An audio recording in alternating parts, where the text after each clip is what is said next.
सारी डेफिनेशन वही की वही रखेंगे।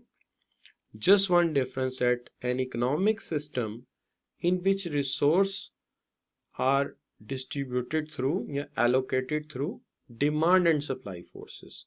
तो हम लिख देते हैं an economic system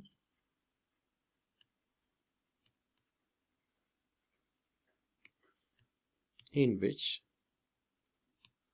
resources are allocated by demand and supply forces। तो ये बन गई इसकी डेफिनेशन। पिछली दफा हमने लिखा था an economic system in which resources are allocated by government, और आज हमने लिख दिया, ये फर्क डाल दिया कि an economic system in which resources are allocated by demand and supply forces. सिर्फ इतना फर्क हमने डाला है, तो ये बन गई हमारी क्या जी, मार्केट इकोनॉमी की डेफिनेशन। अब मार्केट इकोनॉमी बिल्कुल अपोजिट है हमारी जो प्लान्ड इकोनॉमी थी। उसके अपोजिट किस तरह से है कि देखिए, इसके अंदर सबसे पहले तो ये बात जहन में होनी चाहिए हमारे कि इसके अंदर सारे के सारे काम जो हैं वो प्राइवेट सेक्टर करता है, इसके अंदर गवर्नमेंट है ही नहीं। अच्छा, यहाँ गवर्नमेंट का सिर्फ एक काम है, उसने बॉर्डर पे खड़े होकर हमें डिफेंड करना है, जिसका उसने टैक्स लेना है, और पुलिस के जरिए हमारे माहौल को प्रोटेक्ट करना है। बाकी तमाम काम, यानी एक ऐसी इकोनॉमी है जिसमें हमें बिजली सप्लाई भी प्राइवेट लोगों ने करनी है और सड़कें भी प्राइवेट लोगों ने बनानी है। यानी एक साहब ऐसे हो सकते हैं जिन्होंने कराची से लेके लाहौर तक का एक पट्टी खरीदी हो और उस पर सड़क बनाई हो, तो वो सड़क प्राइवेट है, उसके ऊपर जो गाड़ी चलेगी वो उसके पैसे ले लेंगे, उसका वो टोल टैक्स ले लेंगे कि अच्छा जी यहाँ से कराची जाने के आप अगर हुकूमत जो है ही नहीं, तो ज़ाहिर है प्राइवेट लोग सड़कें बनाएंगे। अच्छा, रेलवे का निज़ाम प्राइवेट है, वो भी प्राइवेट लोगों ने बनाया हुआ है। एक जॉइंट स्टॉक कंपनी है, उसने रेलवे चलाया हुआ, एक जॉइंट स्टॉक कंपनी है, उसने डैम बनाया हुआ। तो यहाँ सब कुछ प्राइवेट लोग करते हैं, कोई गवर्नमेंट का मुआशी रोल है ही नहीं, no economic role of government. तो यहाँ गवर्नमेंट का कोई इकोनॉमिक रोल नहीं है, गवर्नमेंट किसी भी किस्म का कोई रोल प्ले नहीं करती, सिर्फ वो टैक्स या रुपए चार्ज करती है सिक्योरिटी सिस्टम के। तो ये एक ऐसा सिस्टम है जो बिल्कुल उसके बरक्स है, यहाँ पे हर चीज प्राइवेट है। आप फैक्ट्री खरीद सकते हैं, आप प्रॉपर्टी खरीद सकते हैं, आप घर खरीद सकते हैं, इवन अगर आप चाहें तो चाहे नहीं, बल्कि ये जो आपकी प्रॉपर्टी है ये आपकी डेथ के बाद आपके औलाद या आपके बच्चों में ट्रांसफर हो जाएगी। ये जो प्रॉपर्टी है आपके बच्चों में ट्रांसफर हो जाएगी, यानी इस हद तक ये राइट ऑफ ओनरशिप की बात है। अब इसके बाद दूसरी चीज जो है इसके अंदर, वो है कि हर फैसला जो है वो प्राइस मैकेनिज्म के तहत होगा। तो आप में से कोई बच्चा बता सकते हैं कि प्राइस मैकेनिज्म में कौन सी दो मेन फोर्सेस होती हैं? शाबाश, प्राइस मैकेनिज्म में कौन सी दो मेन फोर्सेस होती हैं जिसको हम प्राइस मैकेनिज्म कह सकते हैं? एक डिमांड और दूसरी सप्लाई। तो हर फैसला जो है वो डिमांड एंड सप्लाई फोर्सेस से होता है, जहां डिमांड और सप्लाई कर्व एक दूसरे को कट करते हैं, ये पॉइंट ऑफ इक्विलिब्रियम है, और यहाँ पे प्राइस डिटरमिन होती है। तो तमाम फैसले डिमांड एंड सप्लाई फोर्सेस करती हैं, और कंज्यूमर बिल्कुल आज़ाद है, उसके पास पेप्सी भी है, उसके पास कोक भी है, उसके पास लिबर्टी ऑफ कंज्यूमर चॉइस है कि वो मार्केट में चला जाए तो वो बड़े आराम से बैठ जाए किसी शूज़ की दुकान में जाके, और उनसे कि कभी वो जूता बनाओ तो कभी वो जूता बनाओ, तो कभी वो सैंडल लाओ तो कभी वो लाओ। सेलमैन बेचारा हर चीज़ लाएगा, क्योंकि कंज्यूमर के पास पैसे हैं और कंज्यूमर की सॉवरेनिटी है, वो सैवरन है। तो कंज्यूमर इज सैवरन, तमाम फैसले कंज्यूमर की चॉइस से होने। ठीक है जी। तो एक बात तो ये हो गई, यहाँ पे तीन बातें अभी तक मैंने कही हैं। एक बात मैंने ये कही कि भाई बात ये है कि यहाँ राइट ऑफ ओनरशिप जो है वो आम आदमी के पास है, यहाँ तमाम फैसले डिमांड एंड सप्लाई फोर्सेस से होते हैं। कंज्यूमर की लिबर्टी है, वो जो मर्जी खरीदे, इवन इस हद तक कि अखलाकियात से भी आज़ाद है कि कंज्यूमर अल्कोहल भी खरीदता है, टोबैको भी खरीदता है, सिगरेट भी पीता है, उसको वो भी इजाजत है, हालांकि सब जानते हैं कि इससे ये जहर है, लेकिन पीते हैं लोग। अच्छा, फिर इस निज़ाम में प्राइवेट प्रॉफिट मैक्सिमाइजेशन है, जिसको आप फ्रीडम ऑफ एंटरप्राइज भी लिख सकते हैं, कि प्रोड्यूसर आजाद है, उसका मकसद है प्रॉफिट को मैक्सिमाइज करना। जैसे कंज्यूमर का काम सेटिस्फैक्शन को मैक्सिमाइज करना है, प्रोड्यूसर का काम है प्रॉफिट को मैक्सिमाइज करना। और कंपनीज एक दूसरे के मुकाबले में एडवर्टीजमेंट देती हैं, ज़्यादा से ज़्यादा एक्सटेंसिव एडवर्टीजमेंट देती हैं। एक कंपनी कहती है कि हमने 1 घंटे में 3 ऐड चलाने हैं, तो दूसरी कहती है हमने 6 चलाने हैं, उसके बाद अगली कहती है हमने 12 चलाने हैं। नतीजा ये कि वो सारा बर्डन कंज्यूमर पे जाता है और इससे वेस्ट ऑफ रिसोर्सेज हो रहे, waste of resources by over production. तो यहाँ वेस्ट ऑफ रिसोर्सेज है बाय ओवर प्रोडक्शन। लिहाजा हम ये कहते हैं कि जी 5 बड़ी बातें याद रखें इसके अंदर। एक, राइट ऑफ ओनरशिप, फैक्ट्री खरीदो, घर खरीदो, हर चीज आपकी। प्राइस मैकेनिज्म, हर फैसला डिमांड एंड सप्लाई ने करना है। और इन्होंने सिग्नल्स का काम करना है, जिधर प्राइसेस ज्यादा हैं लोगों ने उधर भाग जाना है, वो चीज बनानी है, वो चीज प्रोड्यूस करनी है। कंज्यूमर सेवरन है, जो मर्जी खरीदे। प्रोड्यूसर का मकसद प्रॉफिट मैक्सिमाइजेशन करना है। और एडवर्टाइजिंग से और बाकी इश्यूज से वसाइल खूब ज़ाया किए जाते हैं और इसका नुकसान होता है। ठीक हो गई बात। अब बात आ गई इसके ड्रॉबैक्स की, सॉरी इसके एडवांटेजेस की। एडवांटेजेस की बात जब आप करेंगे तो इसके अंदर बहुत सारे एडवांटेजेस हैं। सबसे पहला एडवांटेजेस है हाई एफिशिएंसी। क्योंकि यहाँ लाइफ पैसे से है और पैसा कमाने के लिए इंसान को ज्यादा स्किल्स चाहिए, इसलिए हर इंसान मेहनत करता है। एक तरफ पेपर्स दे रहा है, दूसरी तरफ आर्टिकलशिप कर रहा है। एक ग्रेजुएट बीबीए कर चुका है, वो दिन के वक्त जॉब करता है, रात को एमबीए कर रहा है। तो यहाँ पे एक दौड़ लगी हुई है, लोग मेहनत करते हैं, रातों को सोते कम है, रातों को जाग जाग के वीडियोस बना बना के बच्चों को भेजते हैं ताकि मेहनत ज्यादा हो, बच्चे कामयाब हो। तो यहाँ एक दौड़ लगी हुई है, लोग हार्ड वर्क करते हैं, मेहनत करते हैं। ठीक है जी। तो कोशिश करते हैं कि लोअर कॉस्ट हो, ज्यादा बेनिफिट हो। तो यहाँ लोग जागते हैं, मेहनत करते हैं, हार्ड वर्क करते हैं। ये बहुत बड़ा फायदा है कि जितनी ज्यादा मेहनत करेंगे उतना ज्यादा पैसा कमाएंगे। अब जितना ज्यादा पैसा कमाएंगे उतनी ज्यादा आपकी प्रॉपर्टी होगी, आपके पास गाड़ियां होंगी, घर होंगे। अब जाहिर है अगर आपके पास 2-3 घर होंगे या 4 घर होंगे तो चारों घरों में आप अलग-अलग फैमिली रख सकते हैं। मेरे कहने का मतलब है कि एक घर में आप खुद रह रहे हैं, बाकी में आप किराएदार रख सकते हैं और किराया भी कमा सकते हैं। इस तरह आप काफी ज्यादा फायदे में जा सकते हैं। तो हर इंसान कोशिश करता है, मेहनत करता है ताकि ज्यादा से ज्यादा जो है फायदा उठा सके इस माहौल का।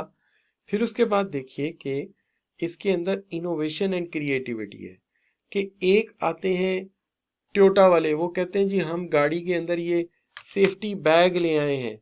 तो उसके बाद होंडा 7th जनरेशन आती है, वो कहते हैं हम क्रूज कंट्रोल ले हैं।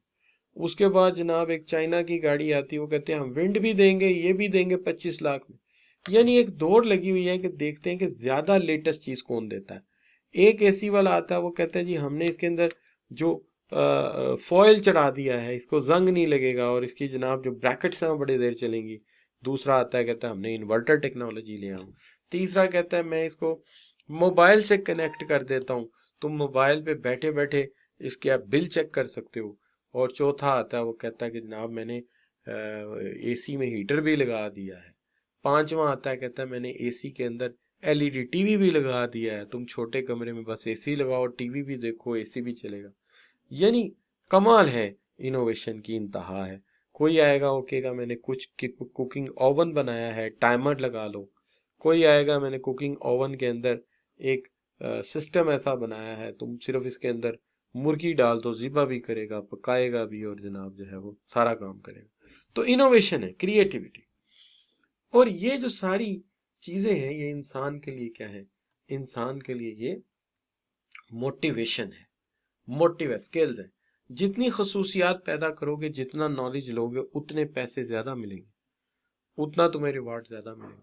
लिहाजा इंसान खप रहा है नॉलेज को एक्वायर करने के लिए, ज्यादा से ज्यादा मैं इल्म हासिल कर लूं, एक दौड़ लगी हुई। तो ये है इस निज़ाम की खूबियां। फिर इस निज़ाम में एक गुड नहीं वैरायटी मिलती है। आप शूज़ लेने चले जाएं, आपका दिमाग घूम जाएगा कि यार किस किस जात का शूज़ है। कोई शूज़ है उसमें जॉगर्स की लुक है, कोई शूज़ है उसके अंदर सैंडल की लुक है, कोई शूज़ है उसके अंदर शूज़ की लुक है, कोई काला है, कोई ब्राउन है, कोई नीला है। इंसान हैरान हो जाता है कि यार ये दुनिया में हो क्या रहा है, इतनी वैरायटी। ठीक है जी। और एक ऑटोमेटिक एडजस्टमेंट है, जिस तरफ प्राइस ज्यादा है लोग खुद ही उस तरफ भागेंगे, वही चीज बनाएंगे, अल्टीमेटली उस चीज की सैचुरेशन हो जाएगी और उसकी प्राइस नीचे आ जाएगी। अल्टीमेटली उसकी प्राइस नीचे आ जाएगी। जैसे देखिए गाड़ियों में भी प्राइस अब नीचे आ जाएगी, जाहिर जब सस्ती गाड़ियां लॉन्च होंगी, अच्छी गाड़ियां लॉन्च होंगी, बाकी भी प्राइस में अकोमोडेट करेंगे, आ जाएंगे नीचे खुद ब खुद, या फिर क्वालिटी देनी पड़ेगी। तो लिहाजा खुद ब खुद चीजें जो है वो ठीक होना शुरू हो जाएंगी। तो हम कहते हैं बेनिफिट्स हैं मार्केट को, इकोनॉमी के। लेकिन इसके ड्रॉबैक भी हैं। ड्रॉबैक ये है कि इसके अंदर इन जो आपकी इन्वेस्टमेंट है उसकी जो डायरेक्शन है वो बड़ी डिस्टोर्ट है, प्रायोरिटीज बड़ी डिस्टोर्ट है। आपका नेशनल इंटरेस्ट के साथ कोई ताल्लुक नहीं है, आपका बेहतरी के साथ कोई ताल्लुक नहीं है। आपका ताल्लुक इस चीज के साथ है कि what is best we can produce, what is best we can do, हम बेस्ट क्या कर सकते हैं, हम बेस्ट क्या कर सकते हैं। लिहाजा हमारी हर वक्त सोच इसी में है कि बेहतरी क्या हो सकती है, प्रॉफिट क्या हो सकता है। हमें इससे कंसर्न ही नहीं कि हम सिनेमा बनाए बैठे हैं, क्लब बनाए बैठे हैं, हम जो है वो पान की दुकान चलाते हैं, टोबैको बेचते हैं, इससे किसकी सेहत खराब होती है, हम गुटखा बेचते हैं। ये सब बातें अलग हैं। हम कहते हैं कि ठीक है यार कोई नहीं, डिस्टॉर्ट इन्वेस्टमेंट है, पोल्यूशन फैला रहे हैं। उसके बाद वर्सन किस्म का कंपटीशन है, ऐसा कंपटीशन है जिसके अंदर एक्सप्लॉयटेशन है वर्कर की, थोड़े पैसों में ज्यादा प्रोडक्शन, और फिर उसके बाद है ओवर प्रोडक्शन। फिर उसके बाद क्या है, ओवर प्रोडक्शन, ज्यादा प्रोड्यूस कर लेते हैं, मुकाबलेबाजी के लिए ज्यादा प्रोड्यूस कर लेते हैं, जितना ज्यादा हो सकता है प्रोड्यूस कर लेते हैं। मकसद सिर्फ क्या होता है, मकसद ये होता है कि बेहतर से बेहतर जो है वो किया जा सके, बेहतर से बेहतर किया जा सके। और आप जानते हैं एक एसी वाला 4 लाख प्रोडक्शन करके बैठा हुआ है, एक 6 करके बैठा हुआ है। अब मसला ये होता है कि एक का माल बिकता है, दूसरे का माल नहीं बिकता। ठीक है, एक का माल बिकता है, दूसरे का माल नहीं बिकता। तो फिर इस तरह जब एक का माल बिकेगा दूसरे का नहीं बिकेगा तो ओवर प्रोडक्शन हो जाएगी, चीजें ज़ाया होंगी, वसाइल ज़ाया होंगे। तो इसमें वसाइल भी बहुत ज़ाया होते हैं। ठीक है ना। तो ये भी ये तो मसला होता ही है कि कुछ मसाइल भी देखे जाते हैं। अच्छा बच्चों, अब इसके साथ अगर आप देखते हैं तो एक चीज आ जाती है क्लास कॉन्फ्लिक्ट।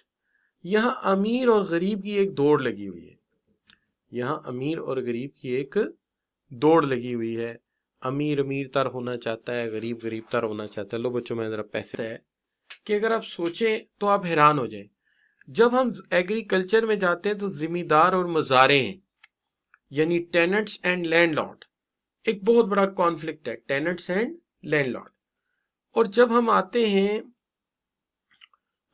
फैक्ट्रीज में, इंडस्ट्री में, तो वहां पे वर्कर और एंटरप्रेन्योर है, वहां पे वर्कर और एंटरप्रेन्योर है। तो हर जगह एक क्लास कॉन्फ्लिक्ट है, गरीब और अमीर, गरीब और अमीर।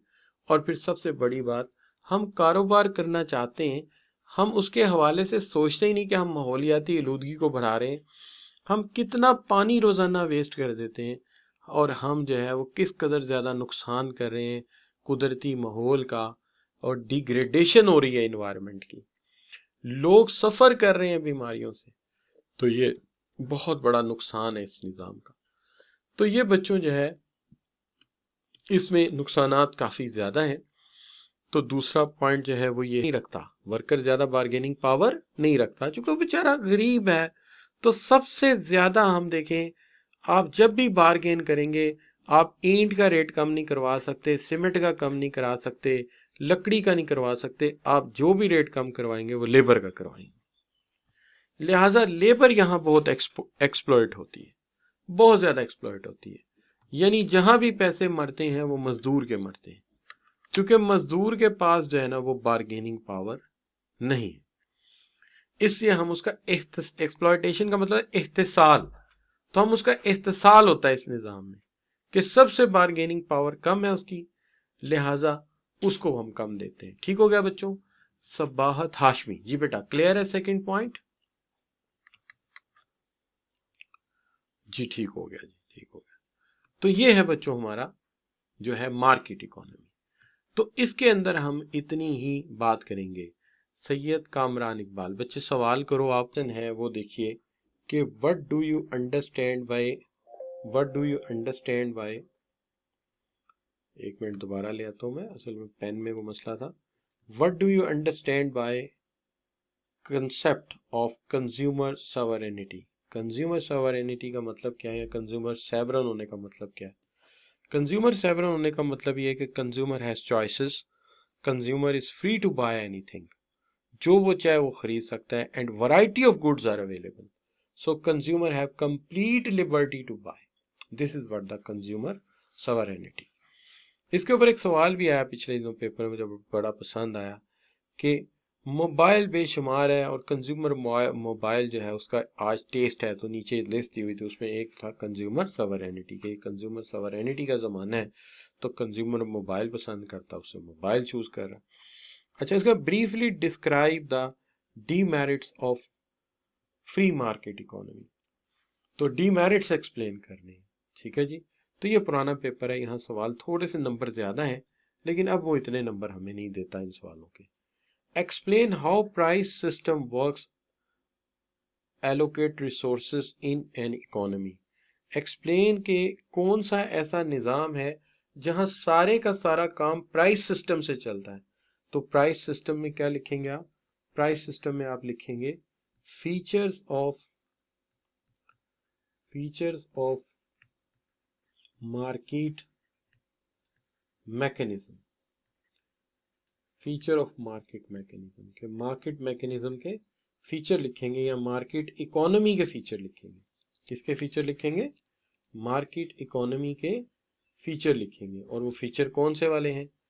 10 पॉइंट्स हैं इसके, लेकिन ये भी क्वेश्चन बैंक में है, इसलिए आइंदा तो एग्जामिनर इतने नंबर नहीं देता, एग्जामिनर 5-6 नंबर का पूछता है।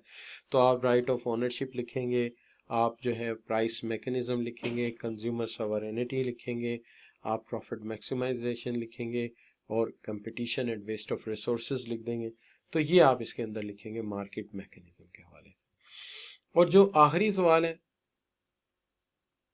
Describe the reasons why market do not allocate resources in efficient manner, ये इसके डिसएडवांटेजेस, कि क्या वजूहात हैं कि ये एफिशिएंट वे में रिसोर्स एलोकेशन नहीं कर पाते।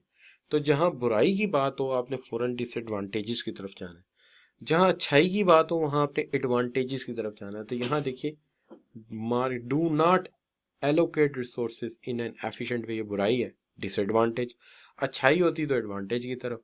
और अगर करेक्टरिस्टिक्स की बात हो रही हो कि ये काम कैसे होता है, सिस्टम मैकेनिज्म पूछा जाए, जब सिस्टम मैकेनिज्म पूछा जाए तो आपने फीचर्स की तरफ जाना है। अच्छा, तो अब देखते हैं सवाल बदल गया है तो क्या करना है। अगर पूछा जाए सिस्टम कैसे काम करता है, कोई भी इकोनॉमिक सिस्टम, या उसमें प्रोसेसेस कैसे काम करते हैं, तो आपने फीचर्स लिख देने हैं। अगर उसकी कोई भी नेगेटिव बातें, पॉजिटिव बातें लिखनी हो, मुस्बत बातें हो, तो आपने एडवांटेजेस या मेरिट्स लिखने हैं। और अगर उसके मुतालिक नेगेटिव बातें हो या मनफी बात पूछी गई हो, तो आपने उसके डिसएडवांटेजेस लिख देने। ठीक हो गया बच्चों? तो अब बात आपको क्लियर हो गई कैसे इसको टैकल करेंगे आप, कि अगर उसका सिस्टम कैसे काम करता है, फीचर कैसे काम करते हैं, तो आप प्रोसेस कैसे काम करता है, तो फिर फीचर्स। अगर उसके मुतालिक कोई मुस्बत बात पूछी जाए, अच्छा रुझान पूछा जाए, तो एडवांटेजेस। लेकिन अगर उसके मुतालिक कोई नेगेटिव परसेप्शन आए, कोई नेगेटिव बात हो, तो फिर आपने क्या कहना है उसको, फिर आपने लिख देने हैं वहां पे उसके ड्रॉबैक्स या demerits. Consumer sovereignty is very simple thing है, क्या कि कंज्यूमर आज़ाद है, वो जो चाहे खरीद सकता है। कंज्यूमर आज़ाद है और वो जो चाहे खरीद सकता है, और यहाँ वैरायटी ऑफ गुड्स अवेलेबल हैं। इस